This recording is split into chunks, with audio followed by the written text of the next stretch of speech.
Can I take a picture of you guys? My wife just texted me, where are you? Where are you? Hold on. I'm gonna text her this picture and then say, talking to these people. Wave at my wife. Say hi. Oh, that's hilarious.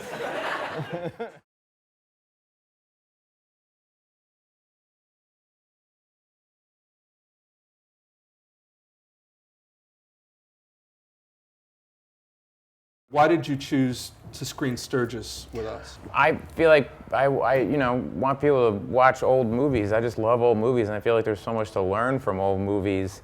And I love Preston Sturges. I'd seen Sullivan's Travels, which if you've ever seen a Preston Sturges movie, go get Sullivan's Travels. And I'd heard Preston Sturges, first heard his name because I was a huge Coen Brothers fan. Yeah. Huge Coen Brothers fan, and I would keep hearing them say, well, we grew up loving Preston Sturges movies. And I was like, what is, I didn't know what that means. And so when I saw Sullivan's Travels and I saw the name Preston Sturges, I was like 20 or something, and I went, oh my God, I gotta, and I went home and watched it, and I mean, in Sullivan's Travels, it's a great film about a writer who writes these great comedies, but instead he's like, I hate comedies. I want to make a movie about the plight of man called Oh Brother, Where Art Thou? That's how much the Coen Brothers like Preston Sturges. Did you ever meet the Coens? Yeah, I actually was on a train once with Joel Coen coming back from Washington, D.C., and I love their movies. If they said we have one line in our movie, would you do it? I mean, are you that? Yeah. That's like if George Romero was like, do you want to be a zombie in one of my movies? I'd be like, yeah. Would it be a bellhop in our movie? Yeah, can be a bellhop in a movie. Like, right this way, sir. I'd be like, yep. Where do you want me? And the thing about Preston Sturges is right when you think you know where his movies are going, he's like, yep, and he goes over here. You just get a sense in Preston Sturges films of a guy who's entertaining himself. Like, he's like, I think the zipper on his billfold should sound fucking insane. And they're like, a billfold doesn't sound like that. And he's like, I don't give a shit. It's funny. Or like, I think if you poke bread, it should make a weird sound. He goes, it doesn't, I don't give a shit. I want, when he pokes the bread, it to make a weird sound. And if you know this about Preston Sturges, is that Preston Sturges dictated all of his scripts. He would sit in an office with a poor secretary and would just sit there and stare at the ceiling and dictate his scripts. And it feels that way. Do you know what I mean? Yeah, well, it's interesting. There is a kind of weird John Cassavetes did the same thing. Yeah. He dictated them to his assistant. But does it feel that way to you? I mean, when you watch this, doesn't this feel like airtight? Like it feels airtight, but there's also, it takes these weird turns where you feel him trying to just like extemporaneously kind of bursting out. He's just having fun. Like a fire in the dressing room. Yeah, the fire in the dressing room. Like, why? Exactly. You know? And it's like, but it works because he's an idiot. And it's like, and he very cavalierly goes in and tries to put out the fire that he started. Right. Do you know what I mean? Yeah. And I love him saying like, there's a white nobleman there's a nobleman with a white hat out here, like when the fireman's knocking on the door. There's a great scene in Sullivan's Travels where they're walking and there's someone hanging from a tree. Yeah. And that's it. And they just kind of breeze past it. It's interesting about Sullivan's Travels, and I agree that's the place to start with Sturges. Yeah, I would just get the Criterion DVD. Yeah, and we've had Christopher Guest talk. He didn't talk about Sturges. He talked about something that I want to get your opinion on. Hey, Chris, our shooter, can you just shut the No, door? I like it open. Do you? Actually, that's something that I need. No, I'm joking. That's something I did on the way over here is what they're responding to. I knocked over. Fire in our dressing room. No, I knocked over this ATM, this woman's ATM. I needed cash. Well, I would just say, since we're talking about Christopher Guest a little bit, Chris said something really interesting. He said his films don't work in other countries. Yeah. He said they don't work, they don't translate. Do you think this is a film, does it feel prototypically American comedy, or do you feel I don't know if it would translate. I mean, I don't know. I mean, it's a tough, yes, like Some Like It Hot's a movie that is pretty simple. And graphic. Graphic gags. Yeah. Men in drag, that kind of thing. Yeah. This is very kind of, like, that was the thing with Preston Sturges, is weirdly sophisticated. He did a movie called Miracle at Morgan's Creek. Yeah. where you couldn't. So a guy basically goes out with this girl, and the woman goes. Does she fall? Is she okay? Oh, okay. She just fell asleep. She just fell asleep. She just fell asleep. She's like, "Fuck, this guy's boring." It's okay. She'll come to the camera. Then my picture of me is like midair, and you're like. But yeah, we'll recrop it. Yeah. But no. Miracle Morgan. Miracle Morgan's Creek is this woman who goes out with these GIs and she gets pregnant, right? And you can never say the word pregnant, right?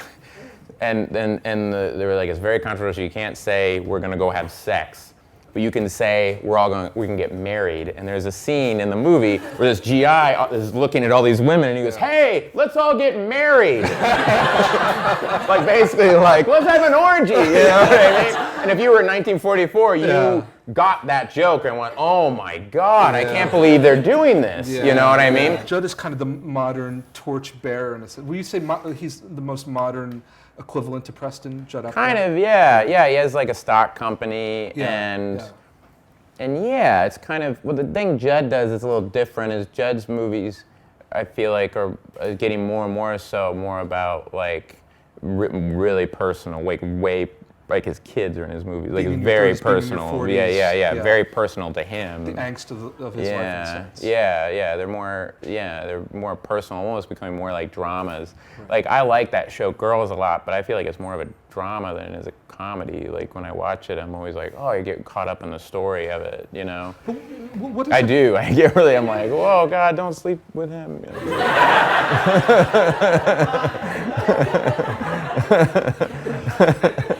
Do you have a lot of time on your hands, Bill? No. You know, we were talking about this earlier. What about a comedy floating to the top of drama? I mean, these were esteemed films. I mean, I was thinking about Tootsie and Broadcast News. That was kind of the last wave of literary films that were accepted within the canon as great films. Are comedies looked at as in the same way that other films are? I don't know.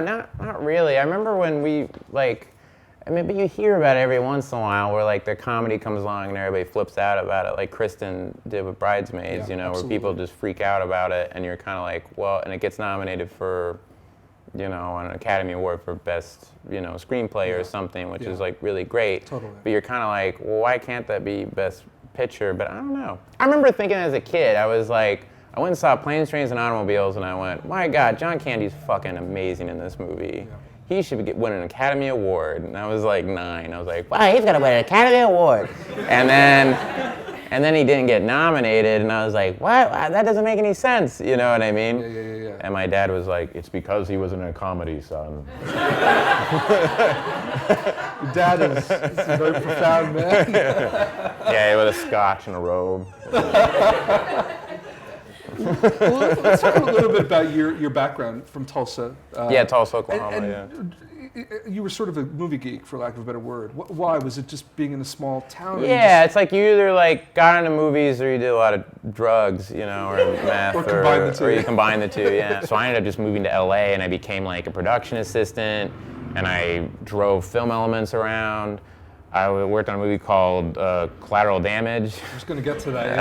I worked on Scorpion King too. I worked on Scorpion King. I worked on the first Spider-Man, the one that Sam Raimi directed. Right. Oh, amazing!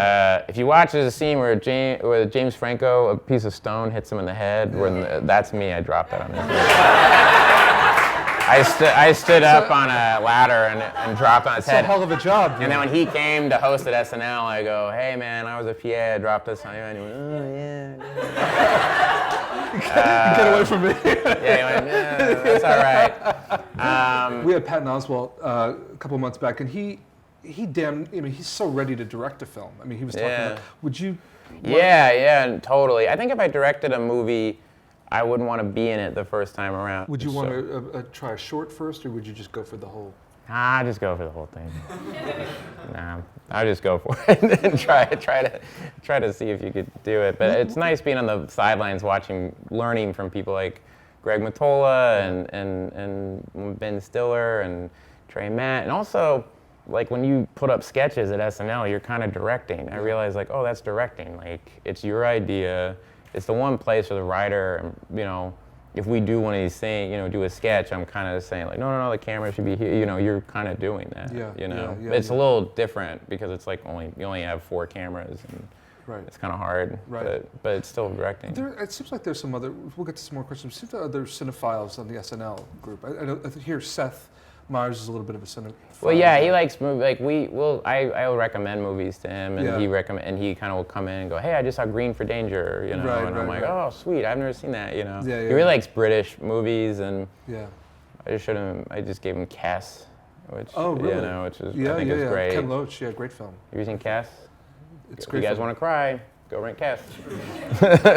Ken's new film is great too. Oh yeah. It's really great. Do you go to the cinema a lot, or is that a different? No, it's hard. Last time I went to IFC, I went and saw Enter the Void. Oh yeah. And I was like, and I walked out of that thing. You haven't been back since.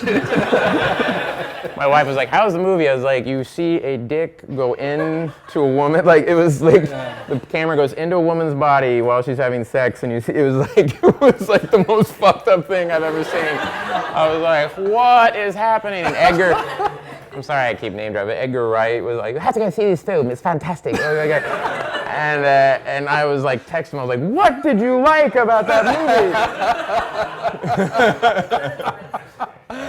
We had Gaspar. We talked about Irreversible. What you get? I walked out of that movie. I'm sorry. No, Gaspar. don't be sorry. I walked out of that movie. No.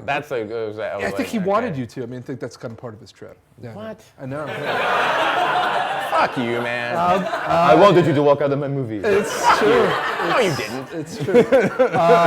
Other questions for Bill? Yeah. And then, one ladies first, maybe, and then this gentleman. Yeah, go ahead. He's pissed. Yeah. No. He's sexist. Yes, I know. Fine. What's No, wrong I'm joking. What's wrong with being sexy? Yes. What's wrong with being sexy? What movie? No. Spinal Tap. Austin Powers. Jesus, you guys. No, go see it. Okay. Spinal Tap.